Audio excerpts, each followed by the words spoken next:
বোন খেতে বসেছে। কিরে কি দিয়ে খাচ্ছিস? চিংড়ি মাছের ঘাট দিয়ে খাচ্ছি। দেখ দারুণ হয়েছে। খুব ভালো হয়েছে। পুঁই আমি উল্টোপাল্টা বলছি। চিংড়ি মাছের ঘ্যাট বলছে, পুঁই শাক শাকের ঘ্যাট দিয়ে- করেছে। হ্যাঁ আর আমি খাচ্ছি দেখো চিকেন দিয়ে খাচ্ছি।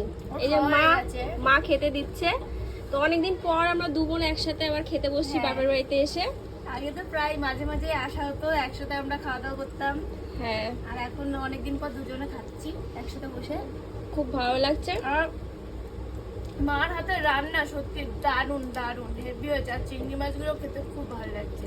হেভি টেস্ট হয়েছে বল দিদি। খুব ভালো হচ্ছে। ভালো হয়েছে মা? আমার জানো তো সবসময় ঘরে নিজে রান্না করে খাই তো অতটা ভালো লাগে না। বোন খেতে পায়, ওর বাড়িতে মা যায়, আমি খেতে পাই না। তো আমি মা যাই রান্না করে দেয় সেটাই আমার কাছে অমৃত একটু দেখাই। লাগে। এই যে মা অমৃত যাই রান্না করে সেটাই অমৃত। একদম।